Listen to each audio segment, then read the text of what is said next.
hopefully the bandwidth problems will settle down when we stop having diamonds jiggling all over the screen. There's been all sorts of terrible technical problems getting here today, but hopefully it'll just be mostly me and slides. We'll get by with whatever bit rate we got. It looks like OBS was losing some frames for a while, but that seems to have stopped. We'll hope for the best. Here we go.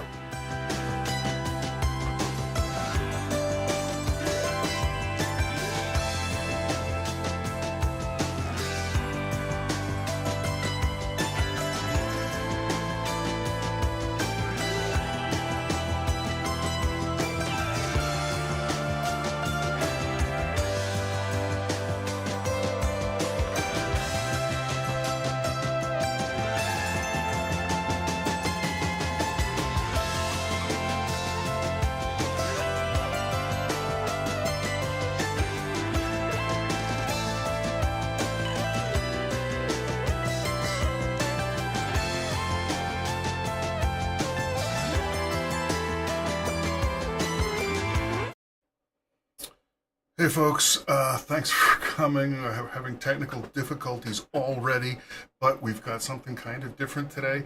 I'm going to try to do sort of a whole talk. We'll see how it goes. So this were the goals for this time. I did pretty well, except the supposed to have a living computation video already out, but I decided instead I would try doing it live. So this today is going to go way longer than usual. The talk is like 50 minutes or so, and if anybody's still around, has any discussion or comments or whatever, we'll just go straight into it after the talk instead of hanging around to try to render the T2sday update, which is going to be just this teeny little bit. So okay, I will just get set up here. And we'll hope for the best. Okay, so I need this and this and this. Okay.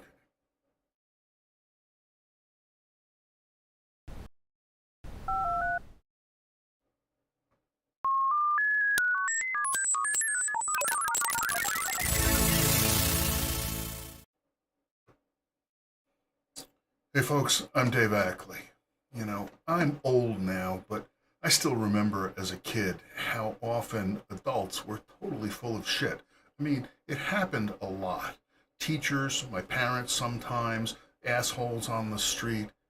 Adults expected kids to believe whatever they said to them. And if you pointed out that something made no sense, they would just change the rules. They'd say, oh, that's different, that doesn't count, that's an exception, that's the exception that proves the rule. And, you know, my personal favorite, you'll understand when you're older.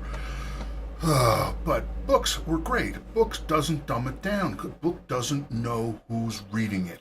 So once you get into the adult stacks in the library anyway, there's just tremendous amount of stuff. So, you know, so I read a lot of stuff. I liked science fiction. You know, here I found one of my original ones. You know, I think I got this on my allowance, 50 cents.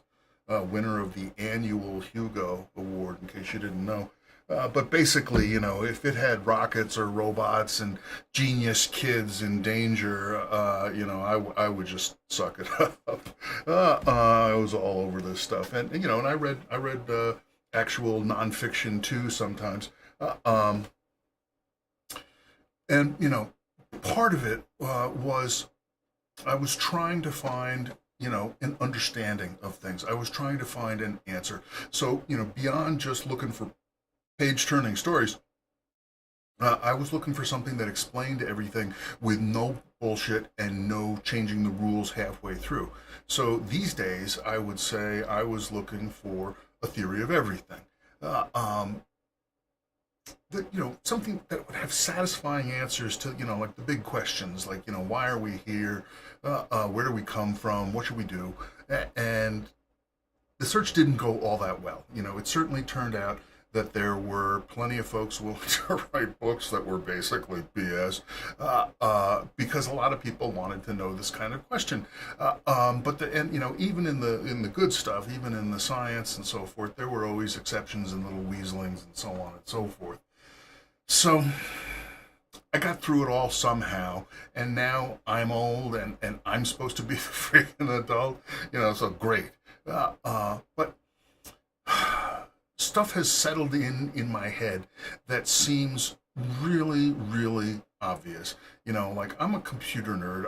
I've been a computer nerd probably at least since that guy, if you can count like, plastic toy computers and stuff like that. And so I used, computer concepts and language in the way my thinking works.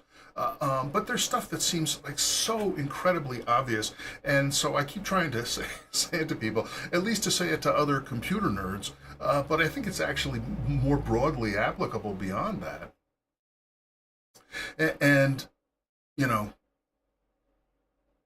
so far I'm not sure I'm really getting it across. So I'm going to do it again today. I'm going to try to lay it all out. I'm sort of taking it that my job is to, say it as best I can and to keep saying it until I hear it coming back at me. So, I've got way too much to say, and I, hopefully the technical issues aren't screwing it up too bad. Hopefully they're not screwing up the local recording. We'll see how it all goes. But the point is, this is for you guys, I'm sorry I'm late. It worked out okay.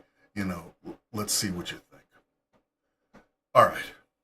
So, yeah, eyes on the prize. Now, one of the things that bugs me about people that, say they're looking for the big picture or trying to get a fresh start is it seems that they go ahead and they accept, existing limitations and assumptions for what the everything, or in this case, what the everything might be.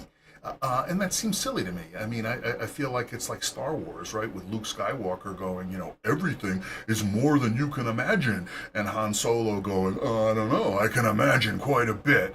And that's what I'm thinking, right? If we're going to have a satisfying theory of everything, then, we should have like this, whatever this theory, it should make everything make sense. Whatever happens, yeah, I see, that makes sense, that makes sense, that makes sense. And more than that, even something that hasn't happened, we ought to be able to predict what would happen if it did. If I did this, it would be this. If I did that, it would be this. And it would always be there. And basically, it would give us our best move in every situation. And, spoiler alert, we can't have this, but my secondary demand is if we can't have this, we better have a damn good explanation why not, and we should have the best alternative. We should get as close to this as we can.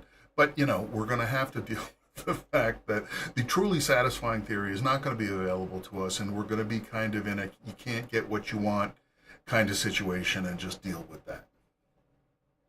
So here's my big questions that I've made up. We'll test, this is our grading rubric to test theories of everything for today. So where do we come from? Why are we here? What makes us special? And what should we do now? I mean, if we could get practical, working, trustworthy answers to these, that would be a theory of everything that I could get behind. So let's see how we go.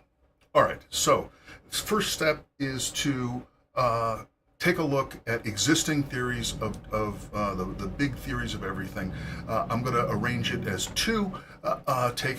It's this huge hack job of taking all the concepts of humankind thought and clumping them together into two piles. Number one, that's, mind and religion and consciousness and God, soul, free will, all that kind of stuff on the one hand. And on the other hand, it's science, physics, chemistry, biology, cosmology, neuroscience, machinery, levers, pulleys, inclined plane, everything, electrical engineering, and so forth. And, each of those they're very different than each other, but they are sort of a complete worldview. So I want to take a look at each of those in turn. And, so there's this germ theory of truth. I don't know, I sort of made it up at some point. I'm sure it's officially something else.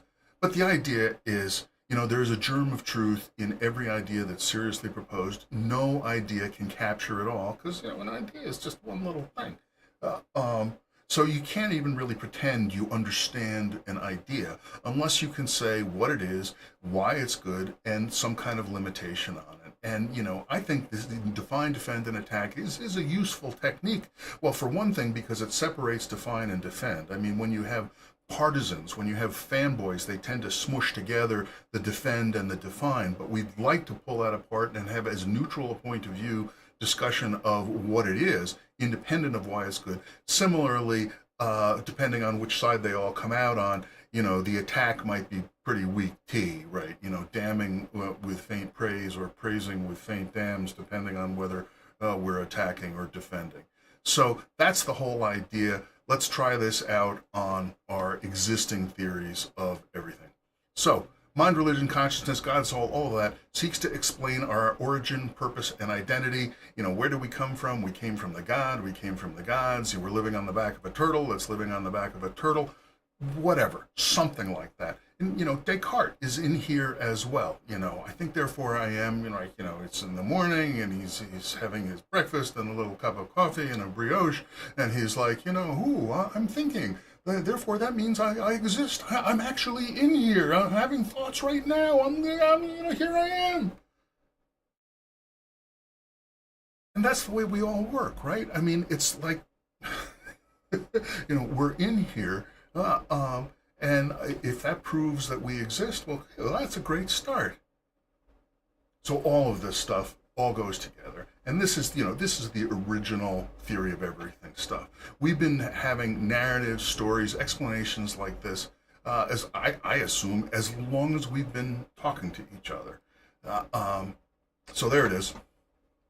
What is good about the mind theory of everything? Well, it's ancient and widely held. Now, when I'm wearing my kid hat, saying, ancient is a good thing.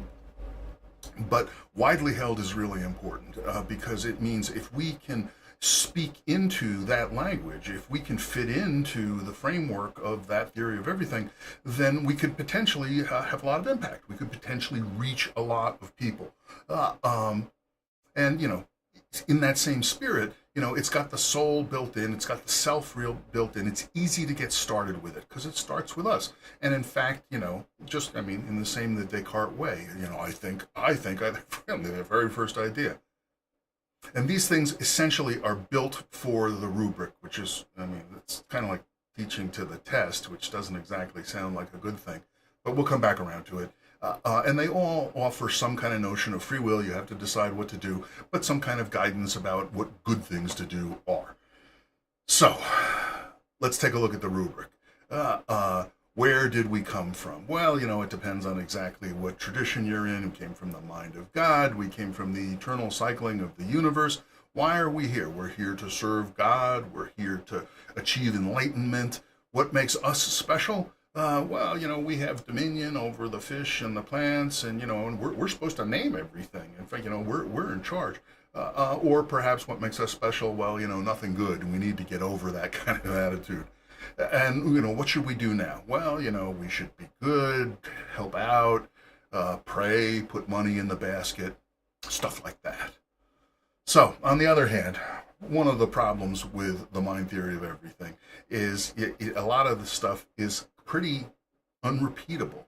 The thoughts I have, they're buried in my head. They're like super secret. And, how do I know my experience of the red color when the word attack is the same as your experience of the red word and the color attack, and so on. And by a similar token, the theories of ourselves, of God, of the origin of the universe are completely unfalsifiable. They're unprovable in the sense that there's nothing that necessarily would absolutely make this thing be true, but they're also nothing that could ever say it's not true. And finally, in part because it's not falsifiable, all of these things require faith. Now, that's not necessarily a bad thing, but it means at some point we start saying stuff, we start repeating what we've heard, we start repeating our learnings, even if they don't sort of completely make sense. And a lot of religions are pretty internally inconsistent, and that's just one of the mysteries. And certainly, different religions are extremely inconsistent, and, in the history of our species, that's occasionally caused a little problem. But the problem I want to talk about here is that once we have faith, once we just said, I believe, I will say it, whatever it is, it's turtles all the way down, like that, then we are, we gave over a certain amount of our agency, a certain amount of our critical faculty to be faithful like that. And that can be misused, that can be corrupted. And so that's a problem with the mind. It's a problem with anything that's based on faith. Okay. Number 2, science, cosmology, all of that. This is the challenger. Physics TOE seeks to explain all the forces of the universe in one master theory. Preferably, they would like to get it down into one equation that shows how everything relates to itself. They've gotten it down to 2, which is pretty amazing. The theory of general relativity deals with big, heavy stuff. The theories of quantum mechanics deal with small, light stuff. And they each do really well in their specific areas, but they don't quite talk to each other. This is the much younger theory of everything. And in fact, this is partly where the phrase theory of everything came from, out of physics. And it was, as often is the case, it was originally used, sort of sarcastically, but then eventually it was co-opted by the fanboys. What's good about the theory, the physics theory of everything? Well, it works. It's got huge explanatory and predictive power, and it has this interlocking aspect. It's sort of a mutual truth pact. That if you accept that the things fall because of gravity, well, that also means that you can predict how a ball is going to throw an arc when it's being tossed, and a rocket is going to shoot up in the air, and so forth. And if you try to make an alternate explanation for any one of those things, you're going to come up against the fact that all the theories interlock, and so it becomes it's like a viral license. The whole thing. Now there's plenty of mushy gushy stuff in science writ large that we haven't made anywhere clear sense, but there's a tremendous amount that's really well understood. And science writ large, physics writ large, to include mechanics and chemistry and electrical engineering and all the rest, underpins most technology that we depend on, that we live with today. And not to put too fine a point on it, but in the history of our species, physics writ large has made some people a tremendous amount of money. There's huge, unbelievable, world-changing innovations in medicine, in weapons, in computers, and so on. On the other hand, if we try to take the physics theory of everything and say, how well does it do on the rubric, we start to get into trouble. Now, I found a couple of quotes to give us the flavor of how physics comes at this. The first one, this is from Steve Weinberg's book, the first 3 minutes. This is basically the tail end of the whole book, at the end of the epilogue. The more the universe seems comprehensible, the more it also seems pointless. Okay, kudos for honesty, but as a philosophy of life, it's kind of a drag. The effort to understand the universe is one of the few things that lifts human life above the level of farce and gives it some of the grace of tragedy. Okay, and this is a real problem. As I was growing up and I was reading the science and trying to figure stuff out, I got to this. I don't know if I had it stated quite so clearly, but it's a big bummer. There's also another one. I got this just from a Popular Science article when I was searching for stuff about the theory of everything. And the journalist says, if we finally crack the theory of everything, will that be the end of physics? Duff disagrees. That's Michael J. Duff, who is a physicist, a string theorist that actually was done a lot of stuff, a little bit controversial, on unifying all this stuff. And he says, after we learn the rules of chess, we can finally start playing the game. And that seems to make sense, right? They've gotten it down to 2, and if we want to get it to 1, we just have to wait until they finish the job, and then we'll have the answers. Then we'll be able to, tear everything down to its final, ultimate pieces, whatever they are, posit, gravitrobe, boson, bangers, whatever they end up being called. And then we can put them back together according to the rules, and we can answer our questions. We can figure out what we want. Except we can't. And this is where computation just comes right in. And it's because of chaos and computational complexity, which I'm calling C3 just to sort of sum it all up. So chaos, the technical notion of chaos is there are certain setups in the world, there are certain physical situations where, you see stuff that are all set up in some position, and you'd like to predict what's going to happen, where they're going to go from there. And it turns out that, if you have any error at all, no matter how tiny in how you measured the original setups, then over time that error will get bigger and bigger and bigger until you have no idea where anything is. That's chaos. And that's really bad because, we have no ability to measure anything truly exactly to the infinite precision, whatever that would be. And it's even worse than that because, now, to understand, it's not that the everything in the universe is chaotic. There are plenty of stuff in the universe that's very well behaved. But if we're going to be dealing with everything, then all it takes is one chaotic system in the world, in the universe, and we're screwed as far as the theory of everything is concerned. But put that aside, even if we manage to say, no, there is no chaos, computational complexity is going to come and kill us anyway. The idea is, there's just too many combinations of things. So we're building up these micro, coolotrons, whatever the particles are. We're putting them together according to the rules, and there's just too many ways to put them together that might work, might be what we want, and might not be what we want. And the universe is going to burn out before we even try the tiniest little fraction of the possibilities that there are. So, this is a little bit of a sidebar. No, we're okay. But I wanted to go into it.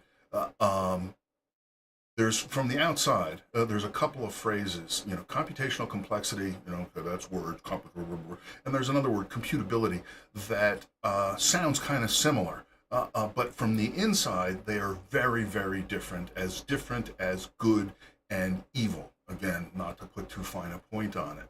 And why are they so different? It's because computational complexity takes into consideration the resources that are required to do something. Computability does not. So, things like, people that have a, computer science education, they all know about Big O and P equals NP, all these famous things. And they know about Turing machines and universal computation, undecidability and stuff as well. But these things are totally, totally different, and we need to tease them apart. And, so basically, computability has two kind of nifty little results. And, nifty little result number one is that you could build a single machine, and just by giving it a different program for the exact same machine, you could compute anything that is possible to compute. And that's the universal computation idea. And the second idea is that, you'd think if someone gave you a particular machine with a program, you ought to be able to look at it and see what it's doing and figure out how long it's going to take to finish. And say, okay, yeah, I see that that's going to stop, eventually, or it's not going to stop eventually. But it turns out that you can't do that. You can't figure out whether a program in general is going to stop any quicker than just running it until it does stop, or running it indefinitely like that. And these things both come from the same side. How can you be a universal computer? You can be a universal computer if it doesn't matter how long it takes, if it doesn't matter how much space it takes. If you have any limit on how much time or space or energy you have, then there's no such thing as a universal computer. It's a silly idea. So, bottom line, computational complexity is useful. It gets used all over the place, in real and in implicit terms, and in libraries that we just get to use indirectly. We don't have to actually do the work ourselves. Whereas computability has these two cool little ideas and maybe a couple others, but that's about it.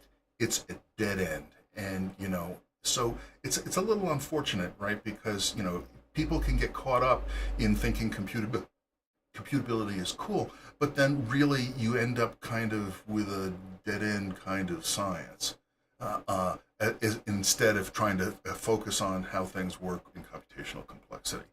So, but still, even just focusing on the computational complexity part, we're still screwed from a theory of everything point of view.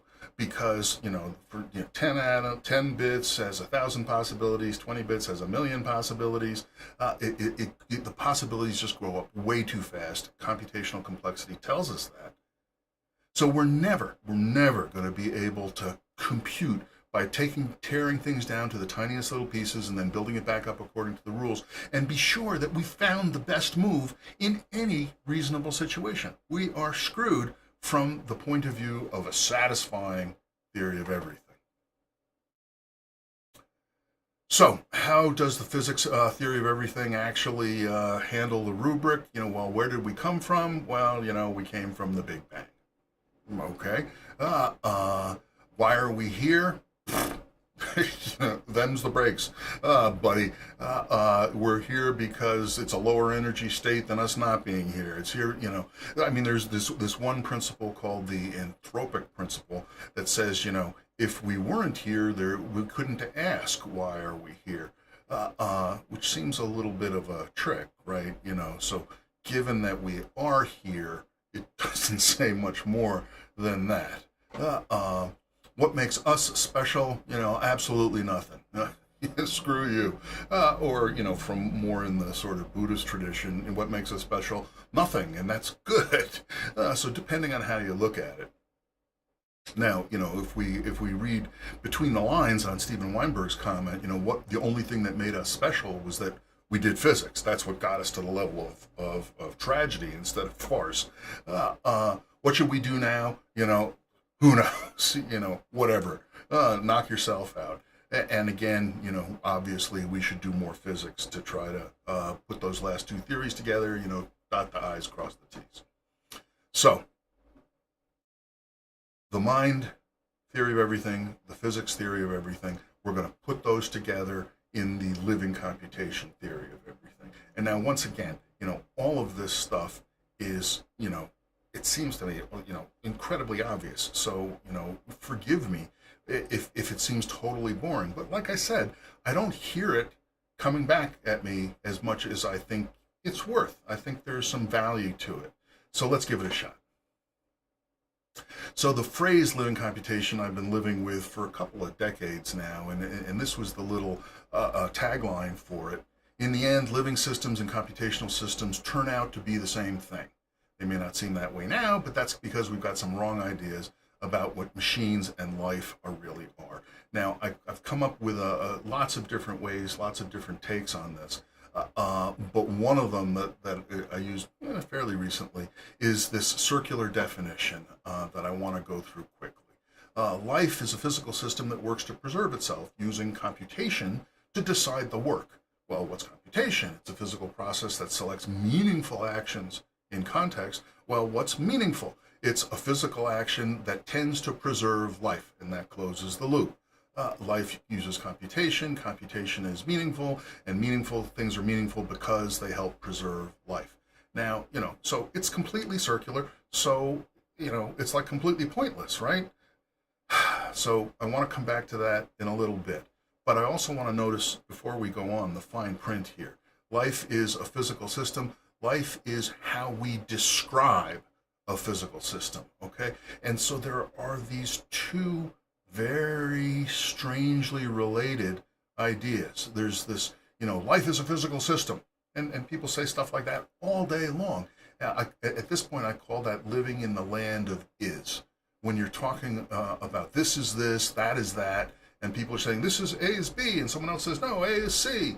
And you're having all these arguments about in the land of is, about what the isness of A, B, or C is supposed to be. And that's fine. But that's different than saying life is how we describe a physical system. At that point, we are talking about language. We are talking about a string of sounds, a string of letters, a string of marks of ink on a piece of paper, whatever it is. It's not an actual living thing at all. It's code. It's a program. And having those two views of an idea that on the one hand, we could be in the land of is. Life is a physical system. And on the other hand, we could be wearing our developer hat, saying, no, life is how we describe a physical system, and so forth for the other ones. So, bottom line, based on the germ theory of truth, wait, the germ of truth theory, boy, did I get that wrong last time? I probably did.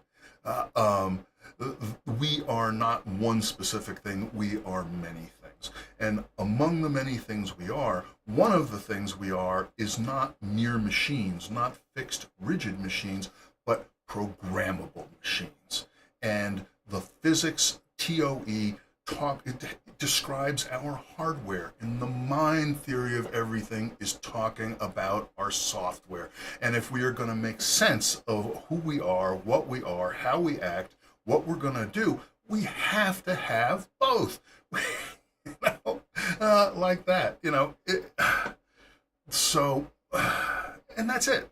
That's the idea, right? I mean, all details of what kind of programmable machines are, to be determined. But, if you are any kind of computer nerd, seeing us as programmable machines, right?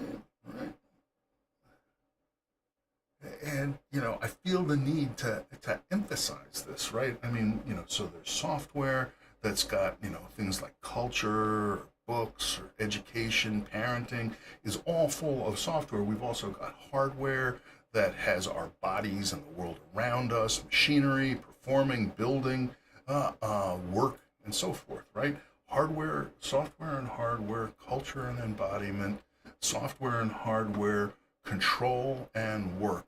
Yeah,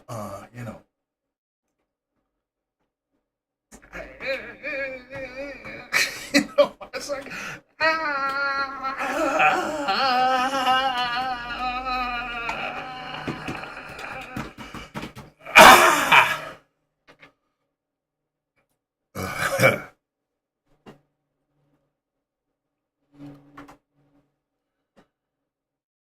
Now, merely being obvious doesn't make it useful.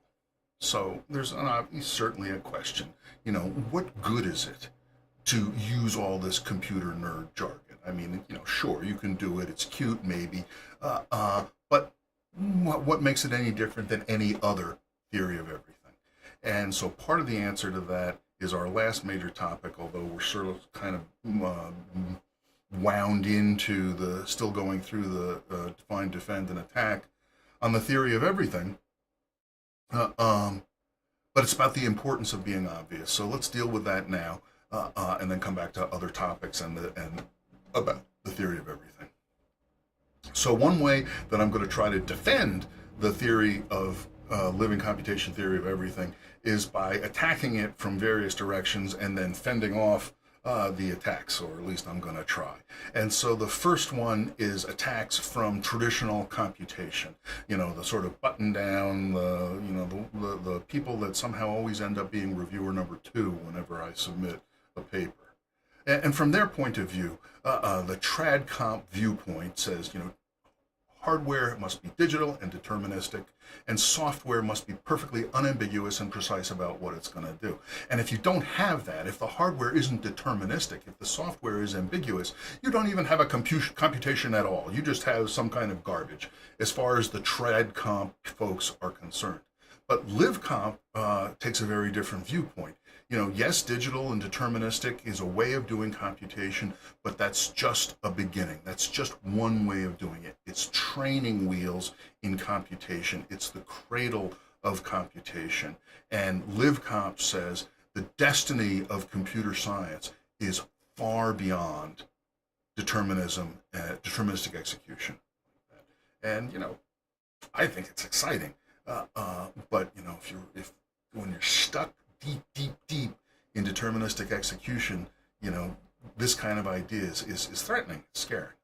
So there is a natural question that comes up that, okay, if we're going to throw out digital and deterministic execution, how much of computation still means anything? I mean, that's the implication that TradComp says, no, we can't do that. But my feeling is that a lot of concepts, more general ideas of familiar computational ideas, maybe not completely traditional, carry over. They just have to be kind of reinvented a bit. And one big area is software engineering. Software engineering, interpreted generally, writ large, definitely remains in the living computation framework. So there's a thing called an application program interface, and again, this is bread and butter for computer nerds, but for people on the outside, it's just more jargon. Typically, when people are talking about application program interfaces, they spell it out API. I am trying to get myself to pronounce it instead, to say API. An application program interface is an API. But what it is, and I'll probably screw it up and spell it out, but I'm working on it. What it is, an API is like a Mad Lib, or it's like a cookbook of Mad Libs. Take 1 unit of vegetable and 1 unit of spice, like that, and you can fill these things in. So an API is this combination of fixed parts and these sort of variable parts where you can plug in things and come up with them.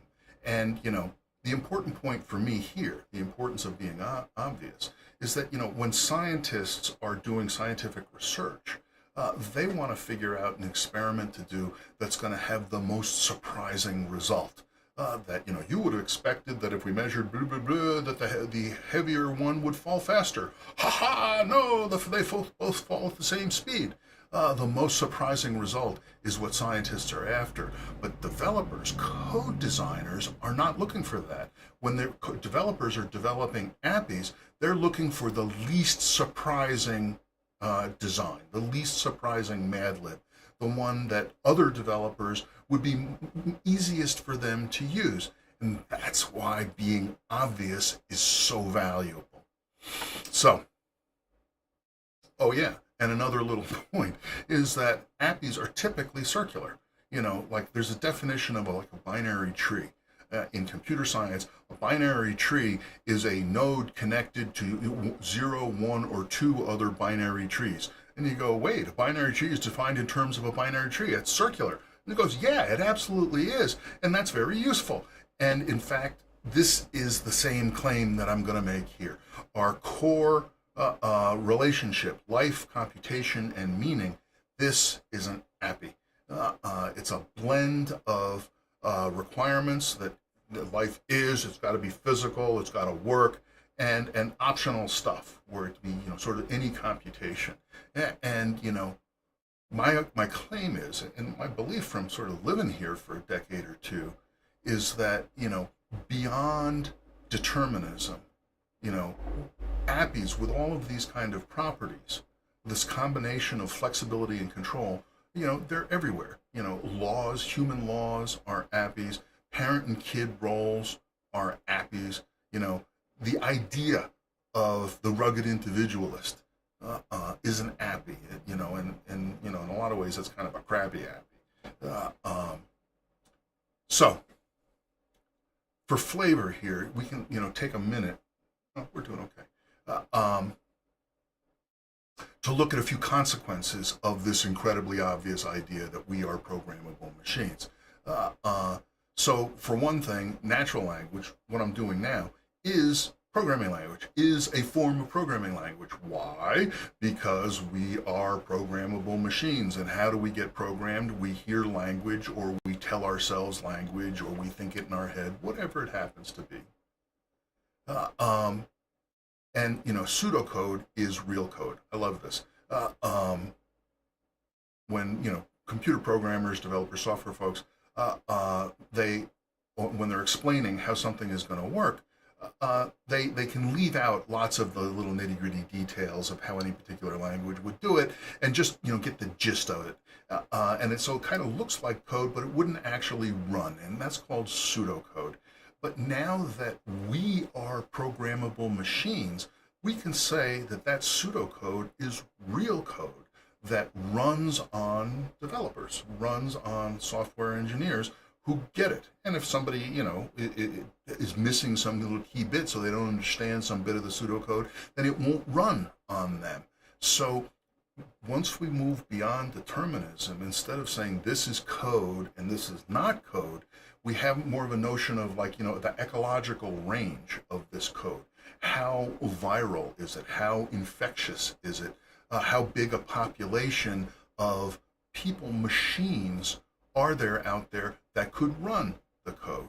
And so, we take, I give you pseudocode, you give me pseudocode, I write it down, interpret it in Python or whatever, and now computers can run that. And so now the ecological range of that pseudocode that got translated into Python by me has become much larger. But the same thing can be true with people. Someone says something complicated to me, I say something complicated to somebody else, and we think of a simpler way to do it, a simpler way to explain it, that can run on more people.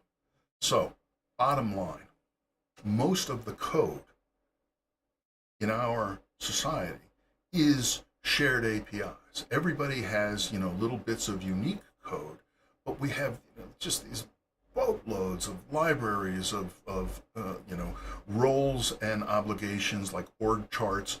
And again, none of them have to be completely crisp in order to be useful. All we need to do is be able to recognize if perhaps we're in a circumstance of parent and child, or we're in the circumstance of a rugged individualist who needs help, whatever it happens to be. We are a distributed computation. We're programmable machines, we're sharing code, we're a distributed computation, which, by the way, is why the rugged individualist appy is so kind of silly.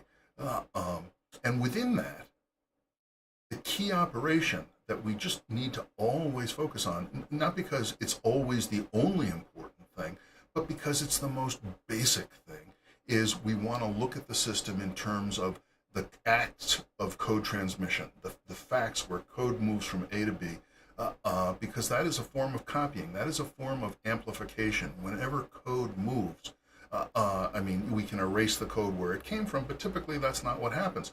Why? Because code is represented as software. Software is very light. It's down at the quantum scale. Just little few collection of atoms, a few collection of magnetic domains, a few tiny little punches and a punch card, whatever it happens to be. And a key metric of how the computation is going for any particular piece of code, how many implementations are out there in the machine population. And we can understand this stuff. And we can understand mass media, we can understand advertising, we can understand tons of things very naturally, very consistently, in terms of these are acts of code transmission that are trying to maintain a population of particular bits of code. And the way they assess that is by somehow figuring out how to count how many implementations are running out there. I'll leave that as a topic for another time, but you get the idea. I think there are useful things to be had here that are particularly, this is a sort of a very neutral way to say it. It doesn't have a particular moral judgment on it in one direction or another, which, is another important topic to come back to. But it avoids a lot of the baggage. All of this stuff can be expressed in other ways. We can talk about it just in terms of, natural language or Chomskyan language stuff and focus on that. And, language is code and so forth. They're all related. And we want to be as compatible with as many of them as we can so that we can speak into the largest population. Okay, more attacks. Got to move along. So physics objections to living computation. The second one is easier to deal with. So you say we are programmable machines. Well, okay, if you explain us as programmable machines, that's not much of a theory of everything now, is it? It's a theory of we. And the response to that is, yeah, just because we understand, we accept, we choose to represent ourselves as programmable machines, which means we have a place to plug in hardware, we have a place to plug in software. That's the Mad Lib of the appy, the core appy of living computation. That doesn't mean we have to use it for everything. So things that are not programmable machinery, we're going to delegate to physics. Physics can handle it. We love physics, again, meaning science writ large, to deal with it. But that does mean that we are going to have this kind of a distinction between, is this particular thing an example of programmable machinery where we're going to use our programmable machinery API with the hardware and software, or is this, sort of mere matter? Is this mere matter and energy where we're going to use more basic physics APIs? And there could be little strange things happening in there that we have to make sure we get them right. I mean, kind of just like general relativity and quantum mechanics don't really fit quite right either. The tougher attack, as far as I'm concerned, is the first one. So physics says hardware and software is irrelevant. The entire machine put together is still a physical object, so its behavior is all physics. And, if you want to know where the software came from, well, then you just look upstream. What's up there? More physics. There's a programmer. Why did the programmer do it? Because of physics. The idea of hardware and software adds nothing. Is this particular view. But have to push back on that really isn't true. That leads us to the programmer didn't have any choice in writing the code because it was just physics, and therefore the programmer didn't have any choice in being a programmer. And in fact, it leads us to this idea of super determinism, where the entire universe has all been laid out ahead of time. The fact that we think we are stepping forward through time is a complete illusion. It matters not at all whether we decide we need to get out of bed and go get our coffee and brioche or just stay there and mope, because it's all been decided ahead of time. So, super determinism, is the last refuge of the deterministic scoundrel, I'd say. It's so utterly useless. And it not only does it not give us a reason to get out of bed in the morning, it says you can't get out of bed in the morning. Whatever it is, it already happened. But on the other hand, if we embrace the hardware-software distinction, because they are quite different, hardware is big, it's massive, it has energy. Software, really small, really tiny, easily changed. Then we can start writing all kinds of theories that have tremendous predictive value. A person runs up to a number pad and pushes 9, 1, and we say, what's going to happen next? They're going to print another, they're going to push the 1 again because they're making an emergency call. Physics is never going to predict that next 1. Hardware, software, it's natural. And that's the point. If we're going to have a satisfying theory that's going to help us, it's going to predict stuff for us, it's going to help pick our best move in situations, that's what we need. Okay, now, one more. Here we go. Geez. The mind attack, the mind's objection to live comp. Also, start with the second one. No mere machine could ever feel pain or beauty or love or, you name it, whatever it is. And, so the living computation reaction to this is going to basically have to be, talk to the physics hand. Because, if physics is going to have this reductionist approach, we can tear it all down to the inverted bosotrons, then everything is going to be mechanistic. So we're going to be mechanistic. So if we can feel pain and beauty and love, well then, mere machines can too. So we'll just push that one off the table. We'll delegate that one to physics. But this first one is more substantial. Mine says, but your terms, software, code, they are just as subjective as mind or soul. Who knows if my code is the same as your code? It's just more words. Why not stick with stuff that we've already known, ancient and widely held things like mind and body? Good attack, right? And in fact, it's a great attack. And the living computation theory of everything is going to respond to it by taking out an IOU. And what I say we need is it's incumbent upon the living computation theory of everything to provide a second implementation. What does that mean? So you and I are talking, or we're talking and listening, or we imagine that it could go both ways. Code is flowing. And I'm making the claim that, that feeling that you have inside, that secret feeling that's running in there, the secret place where you have feels and you exist, just, I think, therefore I am. I'm claiming that that's importantly the same as the one that's going on in my head. And, I think that's a reasonable claim, but it's a fair objection to say you have no evidence. You have no evidence at all. It might as well be mind and body. It might as well be turtles all the way down. But if we could build a machine out of stuff that isn't us, like out of electronics or silicon or waterfalls or, whatever we want, that we can connect together. I would go with silicon, that could respond to the same stuff. We could send our code to that, and that second implementation would do something. Then we could use that as a reference implementation. And software engineering does this all the time. When it comes up with a description of how something is supposed to work, like living computation, life computation, and meaning, how it's supposed to work, well then, in addition to that language, to that way of describing, you build a physical machine and you say, this is an example of something that does it. And that's what the living computation theory of everything needs to do.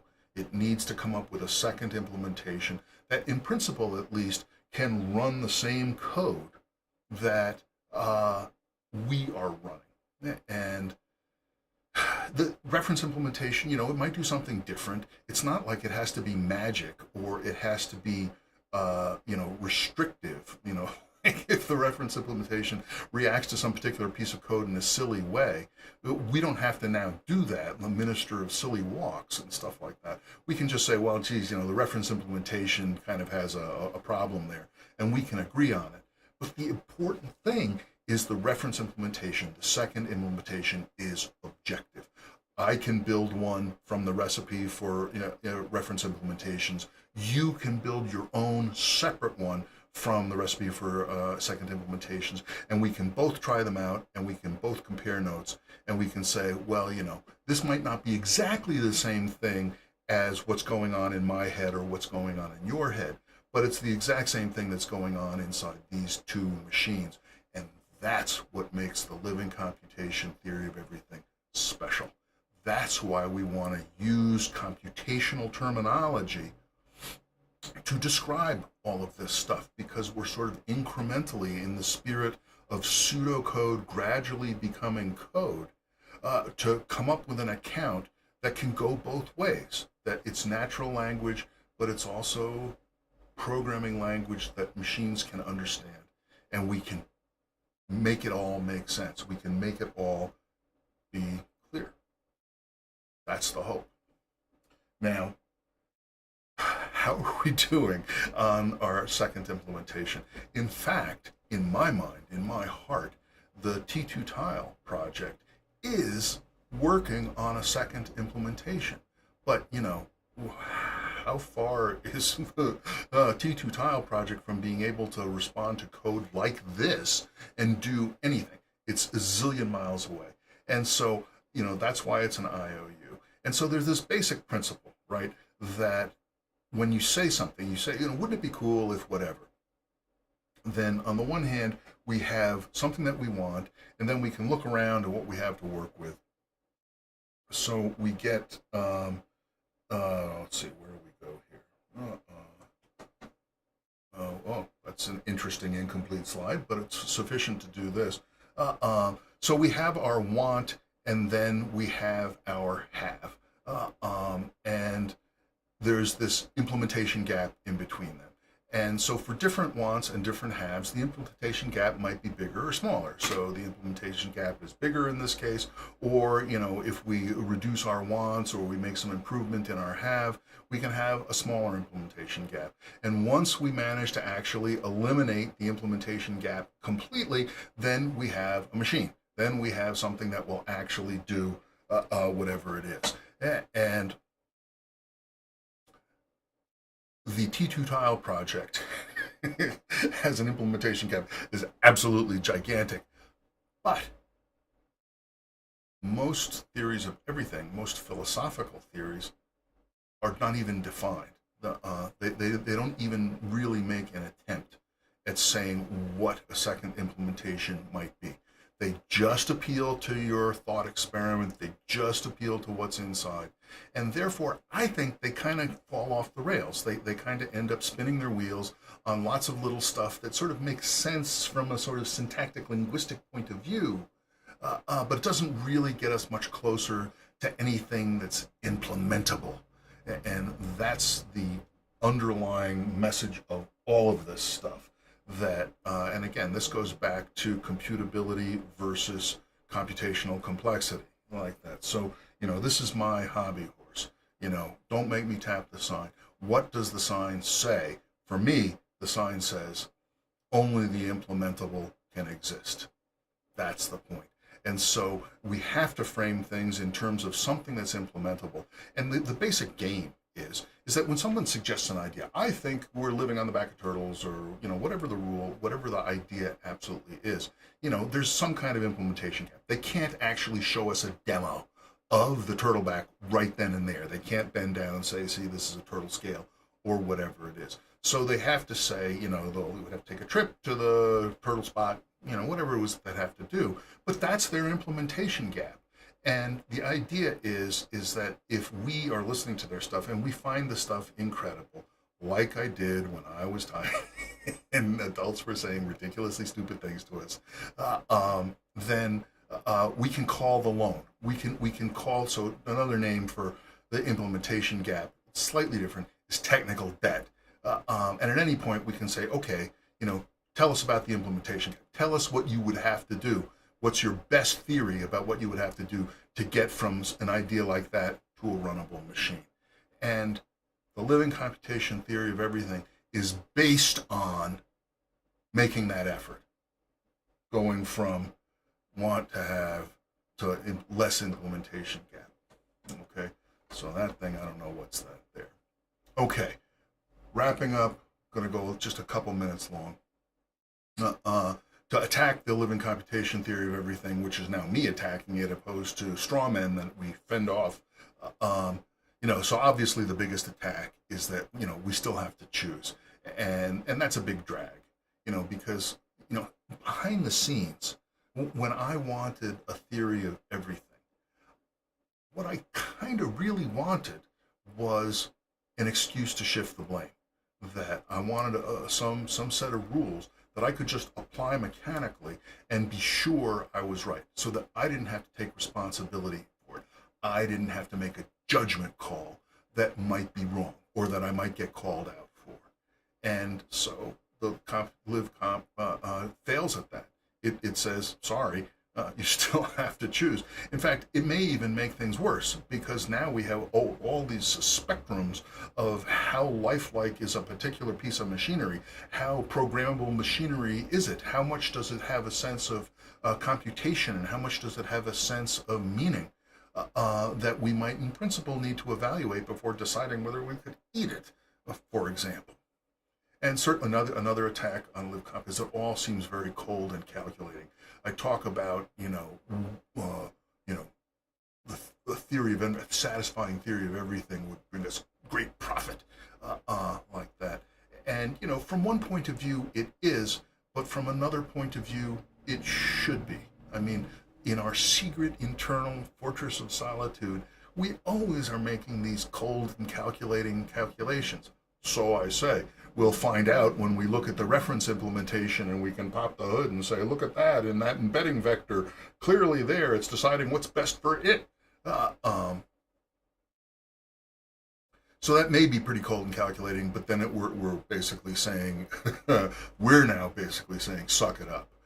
That's the reality of the world. And that doesn't mean that, we could be warm and calculating as well. We could be calculating and collaborative as well.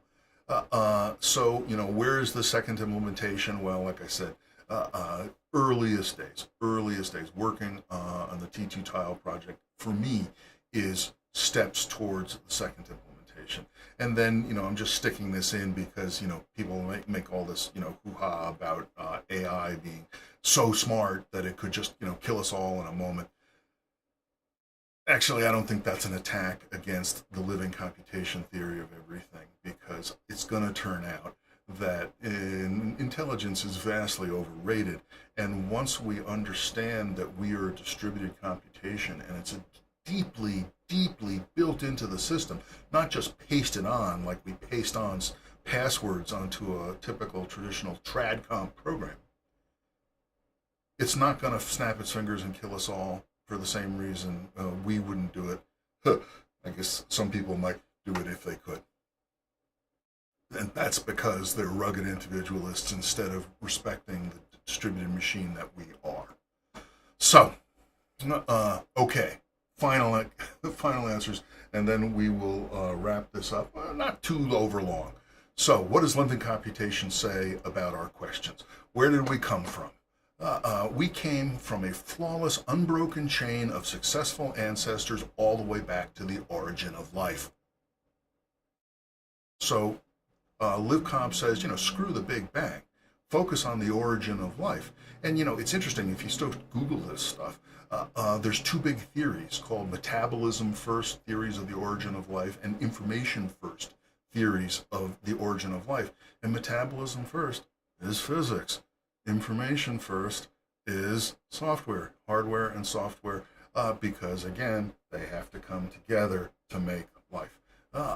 Number two, why are we here? We are here to preserve our patterns, whatever we conceive them to be.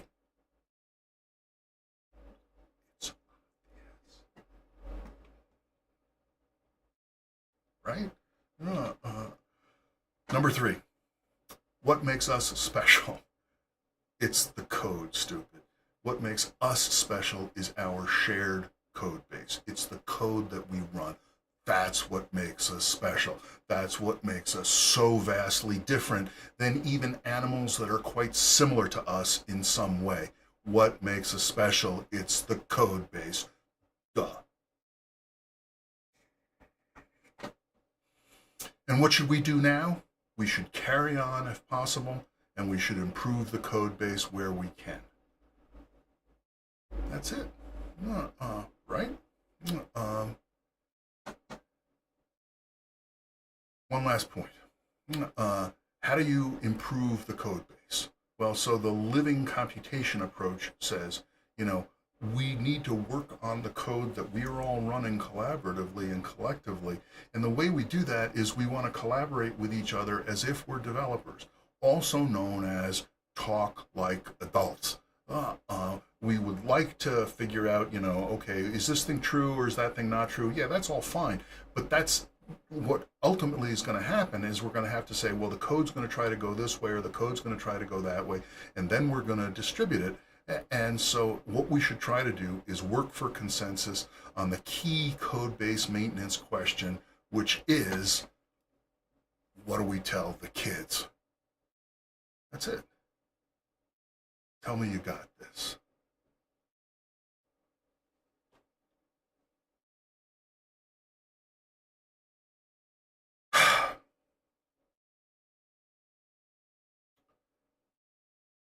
And that's it. That's the talk. I don't know exactly how long it happened. I'm terribly sorry. I hope it didn't stutter too bad. I'm gonna turn the air conditioning on for just a minute because it's getting pretty toasty in here. So I'll mute the microphone, but I'm gonna go over and take a look at the YouTube console and see if we've got any thoughts from folks, and then we'll see where we are.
Okay, well, it cooled off a little bit.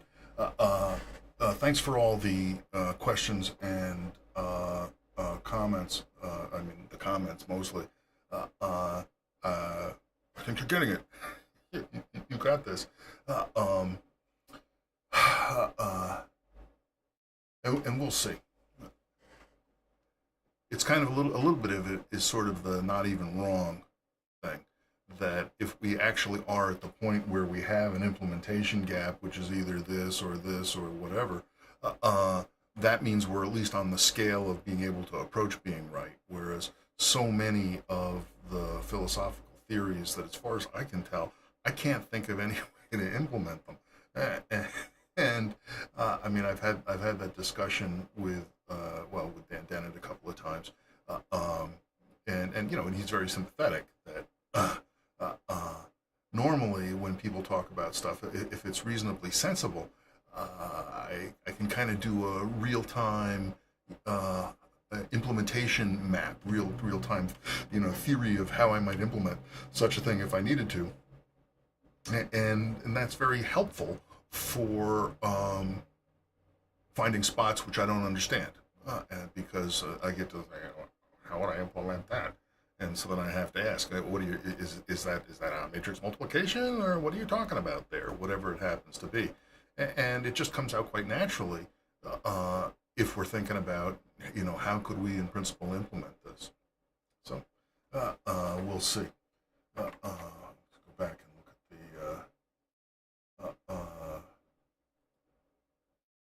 the yeah. So thanks, Josh. Yule. Yeah, and you know, and so as one says, right? You know, the kids are the future, and it's just funny to me that how literally true that is. I mean, to keep the machine running.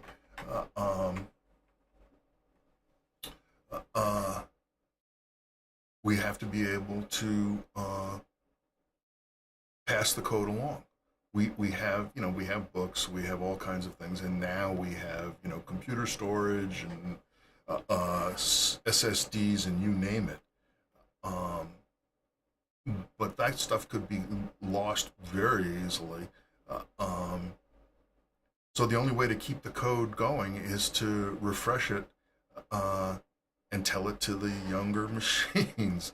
Tell it to the newer hardware, like that. So, you know, what do we tell the kids?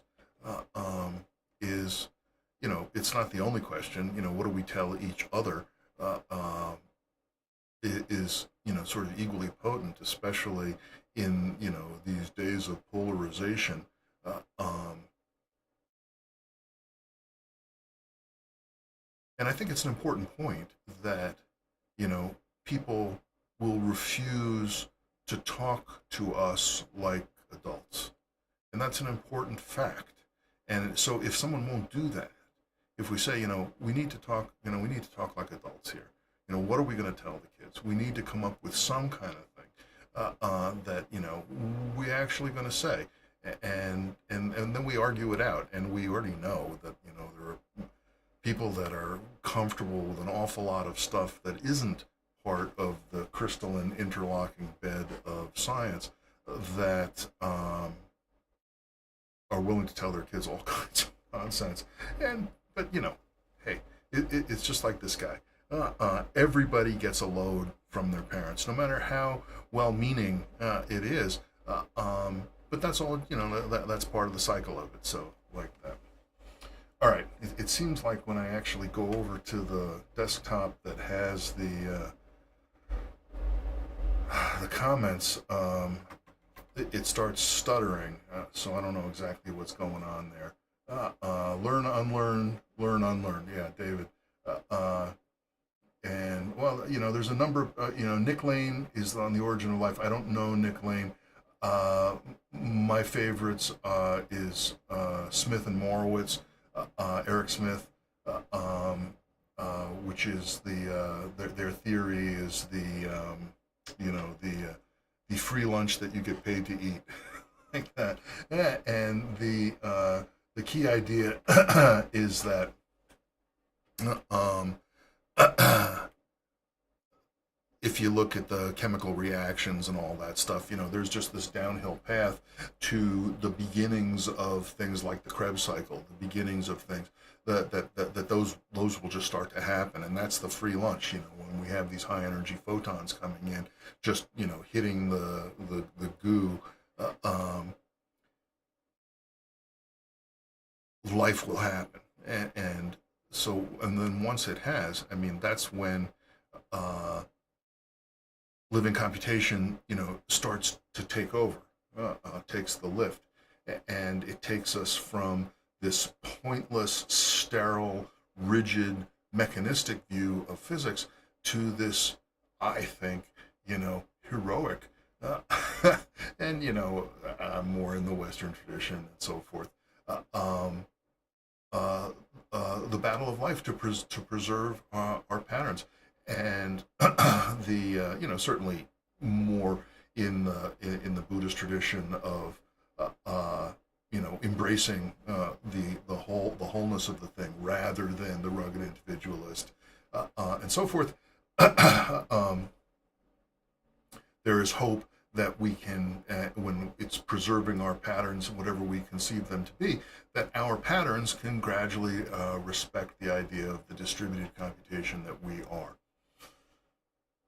Call me an idealist, I'll plead guilty.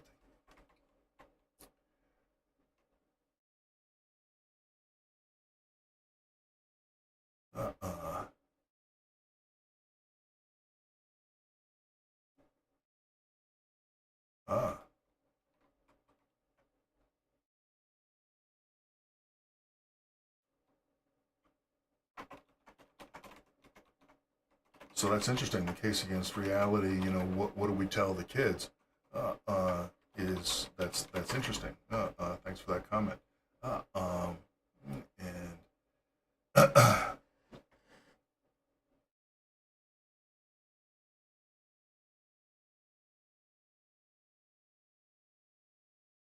yeah, Toad Pond.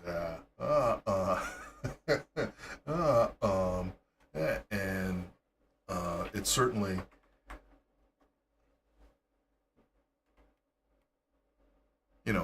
friends.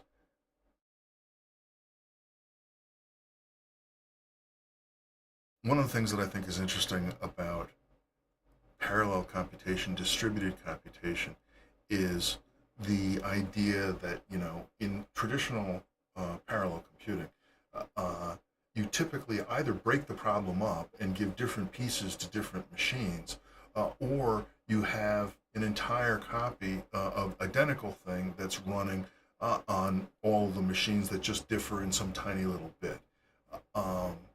But with people, with programmable humans, we can have all of this incredibly complicated stuff where people are similar in some ways, and so they gravitate to each other because they automatically have shared code. They can talk about this stuff using a common dictionary, using the jargon shorthand. And then the most interesting parts are when they actually go off in a little bit different. Well, it comes out differently. Well, my experience is a little different, and so forth. And then if, assuming that comes to some, disagreement about what the best way to view it is, and then that gets resolved, well, then now they've come into convergence on that particular little idea, and now they're better friends, or whatever it happens to be. And again, deterministic execution is the cradle. Deterministic execution is the training wheels. The destiny of computer science is so much bigger than that. And right now we're dealing with a code base that's mostly happenstance. It's just stuff that kind of got slapped together and pasted together for hundreds of generations since we started talking. And then most recently, it's been kind of taken over by, money. And whoever controls the channels controls the code transmissions. at least to first order. And since we're saying an important factor about important metric of the state of a computation is the implementation count. If you control the ability of pieces of code to get amplification, you can control the implementation count a lot easier than someone that can't. But, at the same time, as, the classic USSR thing with the samizdat, that information that was valuable enough, that was important enough, would circulate despite arbitrary efforts to control the gain, arbitrary efforts to control the channels. That's going to be true in every case. And why? Because software is soft. Software is so tiny. It's light and easy to copy. And so it can't be stopped. So this is, what was that? Like Firefly, you can't stop the signal now. Yeah, like that. Yeah. So anyway.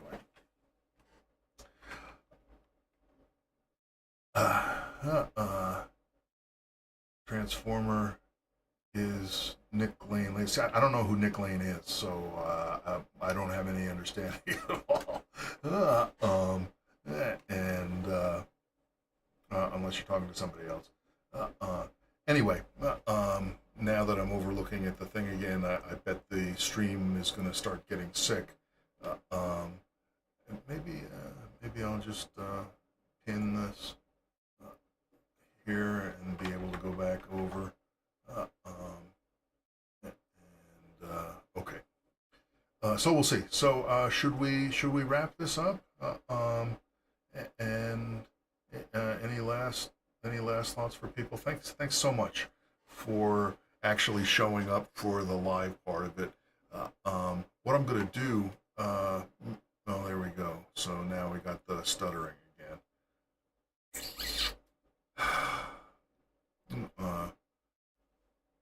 Oh well. I can talk about in the Discord why, as far as I'm concerned, I'm happy that I managed to make it here at all, rather than having it be super perfect. Okay.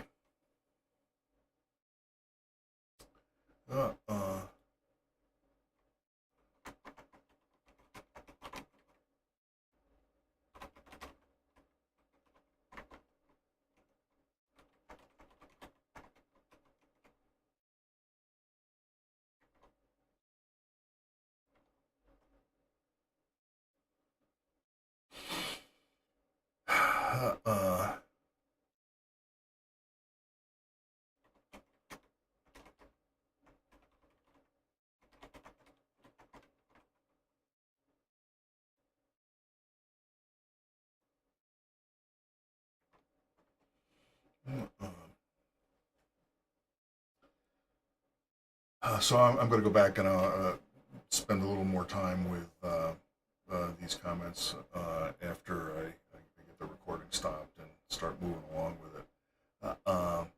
So, shall we call it? I guess I can say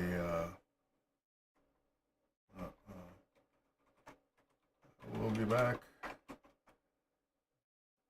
on first T2sday in October.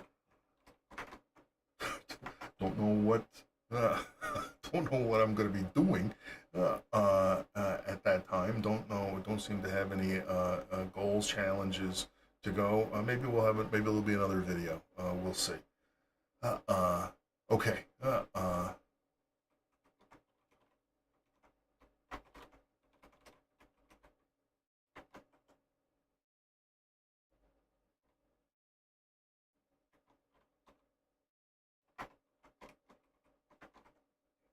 All right.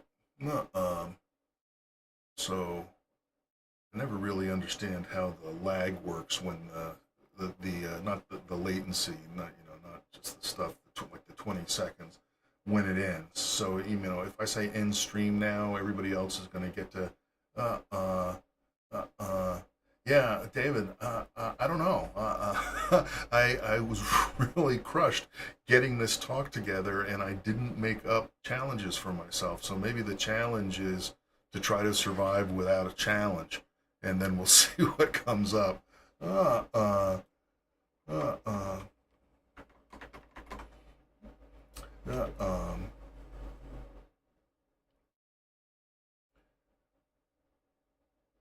Okay. So that's it.